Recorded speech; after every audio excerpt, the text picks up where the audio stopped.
Security is a fundamental aspect of any organization, especially when that organization is tasked with keeping an entire country safe. The United States Department of Homeland Security is that agency that is tasked with keeping our country safe and secure. In this report, we will explain why its employees are not engaged and motivated, why this is a problem, our recommended solutions, and how to implement those solutions. The United States Department of Homeland Security states its mission as follows. With honor and integrity, we will safeguard the American people, our homeland, and our values. The U.S. DHS is still a relatively new department as it was developed shortly after 9/11. On its website, the department lays out a 6-point agenda. A couple of the key points from that agenda include the need to increase overall preparedness for catastrophic events and increase information sharing among its partners. In this report, we will lay out some of the issues that the department is having with employee engagement. The United States Office of Personnel Management administers an annual survey to employees across various federal government agencies. The 2019 survey administered to employees at the DHS shows some pretty eye-popping results. Most notably, the Employee Engagement Index measured at the DHS shows a 62% average compared to the government-wide average of 68% and the leaders coming in at 84%. The DHS is clearly lagging behind other federal departments in employee engagement. Later in this report, we will delve into some of the reasons why this employee engagement index is so low. But before moving forward, it is important to note some of the other important results from the survey, such as the Global Satisfaction Index measured. The Global Satisfaction mainly measures employees' satisfaction with their jobs. The DHS had an average of 56% compared to the government-wide average of 65%. Additionally, employees gave various negative response rates to benchmarks such as creativity and innovation, awards being equal to performance, and the leadership structure within the department. Later on, we will delve into all of these issues.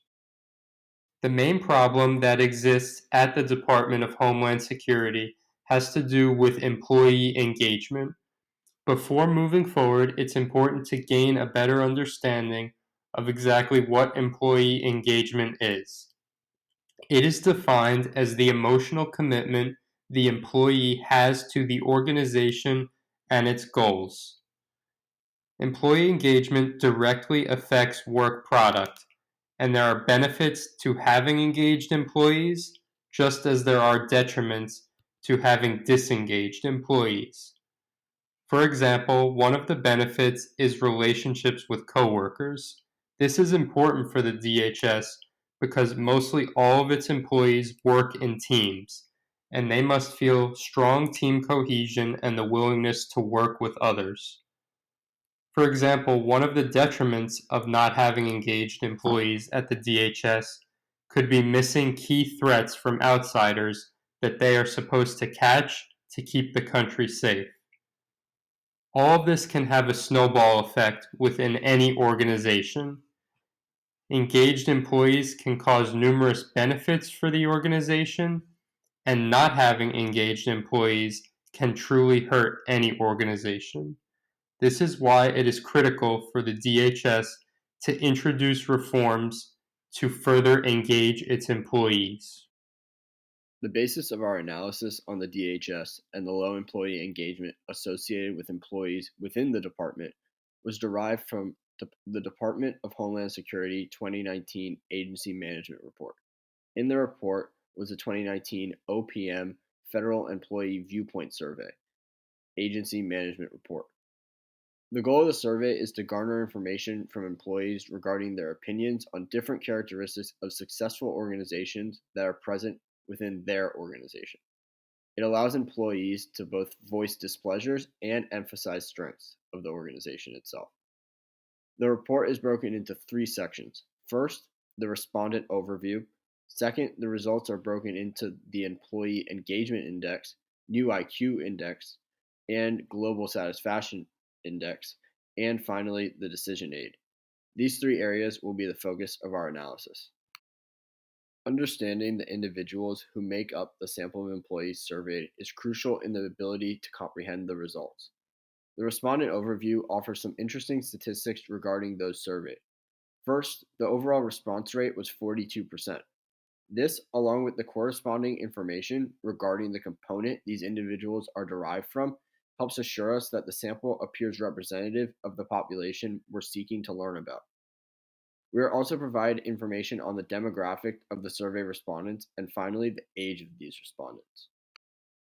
The survey helps us to evaluate employee engagement within the DHS. Employee engagement is assessed indirectly by measuring aspects of engagement, including how leaders lead, effectiveness of supervisors, and the overall intrinsic work experience.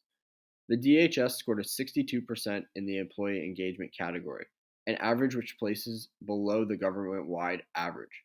Improvements are needed to boost this score in the years to come. The survey also measures the New Inclusion Quotient, New IQ Index. This is used to measure inclusiveness within the organization, which links to overall employee engagement. The survey determines the rating by asking respondents 20 questions related to inclusive work environments. Some of these include how fair, open, cooperative, supportive, and empowering the employees find the organization. Similar to the Employee Engagement Index, the DHS also rates poorly in the New IQ Index. The DHS returned a 54% in this category, which again rates unfavorably when compared to the government as a whole. The last measure the survey analyzes is the Global Satisfaction Index. This looks to gauge overall employee satisfaction. It is measured by several sub-indices, including job satisfaction, pay satisfaction, organization satisfaction, and how likely the employee would be to recommend the organization. The Global Satisfaction Index reports a 56% for the DHS, which is 9 points below the government-wide average of 65. One positive takeaway, however, is a positive trend of year-over-year increases. On the other hand, each sub-indice also trails the government average, highlighting a general problem when it comes to overall employee satisfaction in the DHS. The decision aid section of the survey assists in management's ability to draw conclusions and make decisions to improve going forward by highlighting the major challenges in the DHS. These major challenges include a lack of sufficient reward system, employees' lack of external motivation, a lack of sufficient resources, an inability to recruit, and finally, a lack of belief in the results of this survey. Some of the recommendations that we're going to be talking about today are going to be expanding upon the solutions that were given to us at a conference held last year, focused entirely on the employee morale at DHS. In this conference, they discussed why DHS was ranked last in the best places to work for the federal government since 2012, and they gave solutions to these issues. Some of them include hold officers accountable, provide continuity in senior management ranks, and enhance leadership development. Today, we're going to be expanding upon these recommendations. Next, we want to touch on expectancy theory. First, let's hop into the effort to performance gap and how that pertains to the Department of Homeland Security. Now, one of the things standing in the way of the effort to performance gap is a lack of resources. Now, one problem that the Department of Homeland Security faces that's out of their control is that they're not in complete control of their budget. They have to put in requests to Congress. The president has his own ideas of what he wants in the budget. So what they need to focus on when it comes to the budget and having adequate resources for their employees to have the confidence they're going to perform is have a plan in place So when they do get the funds, that they know exactly where they're going to funnel those funds. They can't help if they don't get enough money, but they can help in terms of having very specific funnels that empower employees and give them the resources they need. Next is the performance to outcome gap. Now, one way to get people to have more faith in their abilities that their performance is going to lead to a positive outcome involves teams. Most people in the Department of Homeland Security work in a team of some sort. And what helps motivate team performance?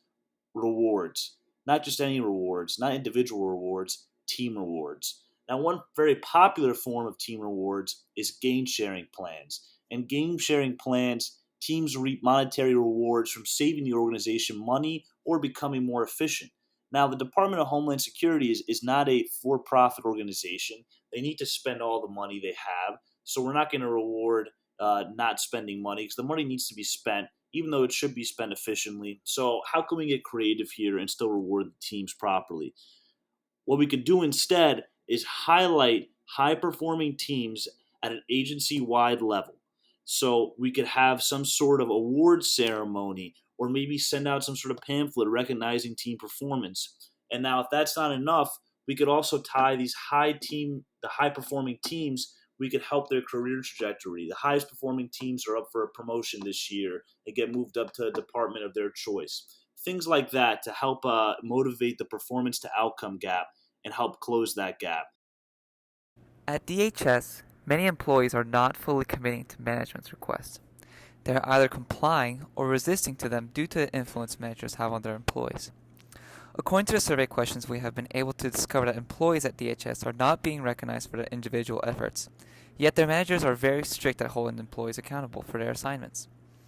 Because of the behavior seen, we can observe that DHS leaders are using hard influence tactics to influence their employees. Something which also contributes to the employees complying or resisting is because of the high morally intense policies which create conflict among the organization. It is no surprise that some employees will resist to engaging in policies that they do not agree with.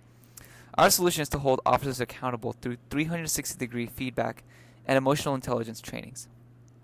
With these two solutions, employees will have greater opportunities to talk openly with their managers, and superiors can recognize with more ease when management is using hard influence tactics.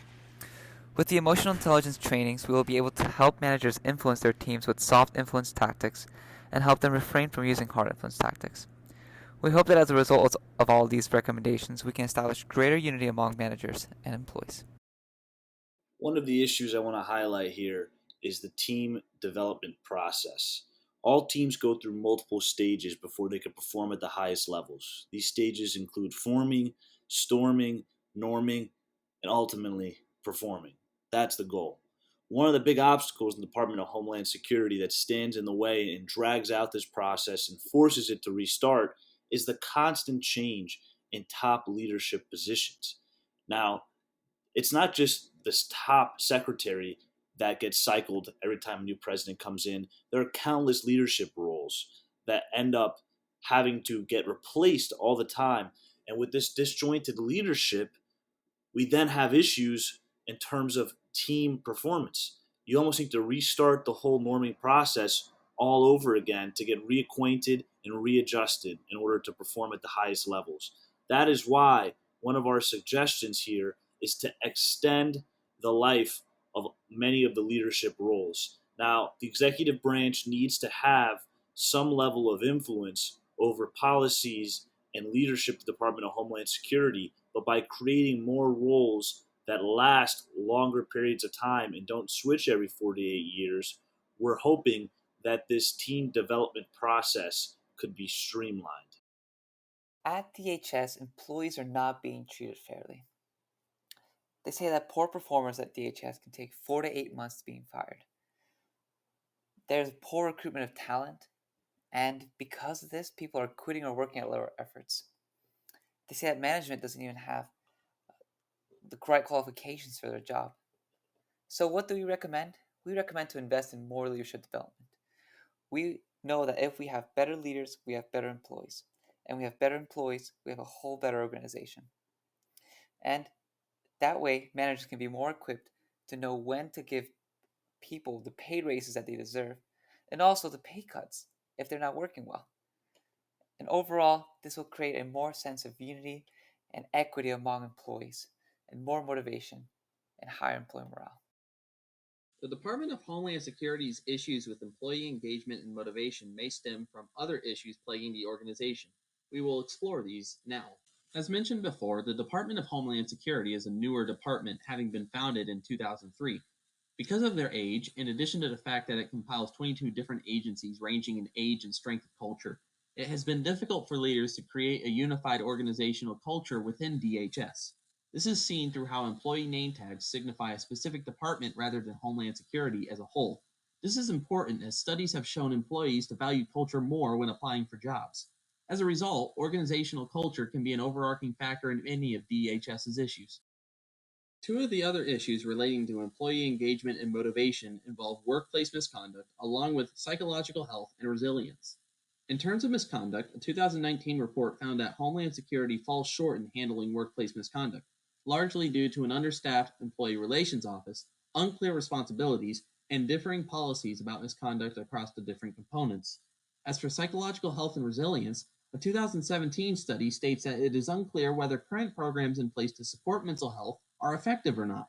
One of the main reasons for this is, once again, the fragmented structure of DHS, in addition to the general difficulty it takes to assess mental health issues individually.